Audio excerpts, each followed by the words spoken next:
Bismillahirrahmanirrahim. Just a quick recap before from the last session. So in the last session, I presented the background of this book and a similitude of blind man in a well-furnished house, then how man is protected and nourished at different stages. Today, I will begin with an absurd argument of atheist. On the one side, you see ordered, proportioned, exact, balanced creation. And on the other end, you see a disorder, faith, error, and perplexity.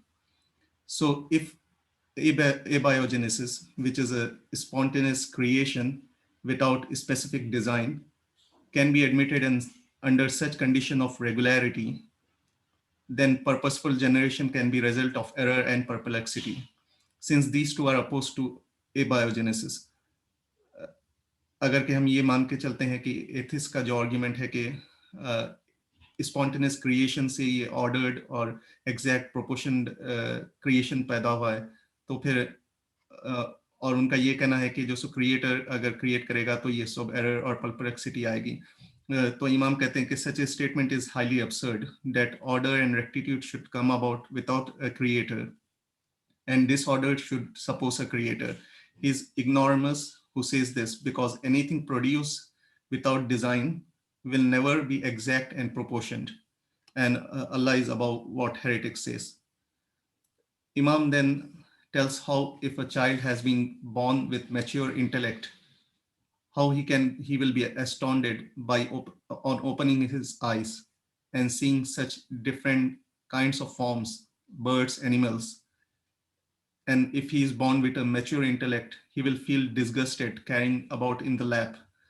Uh, uh, he will feel disgusted and degraded on finding himself being carried about in the lap, being fed with milk, being wrapped in the bandages, and being laid in the cradle. All these which are necessary for the infant because of their soft and delicate bodies. Then slowly from time to time, introducing him gradually to things around and to accustom his brain accordingly. If the infant has been born with mature intellect, uh, uh, if they would have been born with mature intellect with an understanding of his functions, there would have been few occasions for the sweetness felt in the nature of offspring, under which like parents find full-time preoccupation.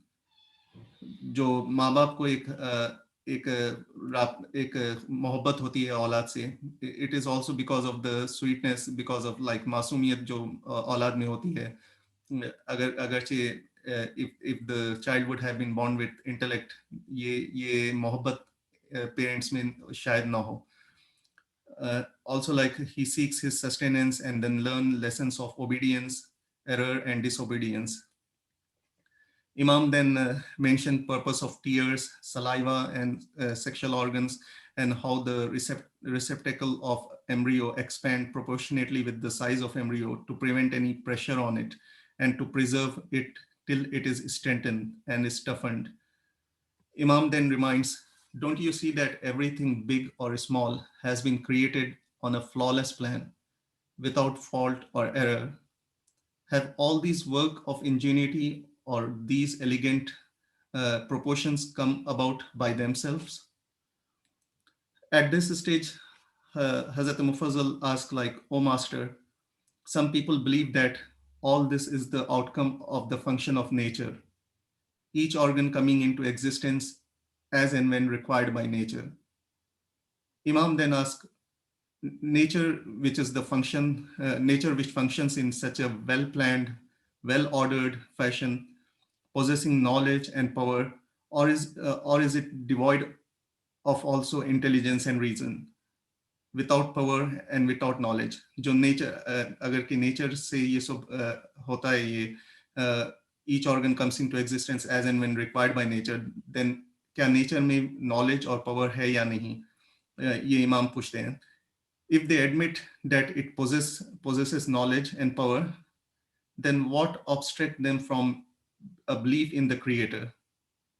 What we say is all things are created by one who is master of knowledge and power. It is, it is inconceivable that something may be performed without corresponding power to do it, or without a knowledge thereof. It is omniscient creator who laid down nature, uh, which is only a method. Nature is only a method among his creations through his omniscience. As an instance, like a seed needs water and to sprout.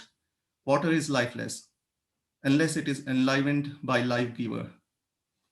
In other words, like Almighty Allah has ordained a method to produce everything according to its definite course and principle. These atheists took at these courses, these atheists like took these causes and nature as the real creator, denying the existence of creator above, who is the master of all knowledge and all power, Al Alim, Al Qadir. Uh, Thanks. I will end here. Inshallah, I will continue this in the next session.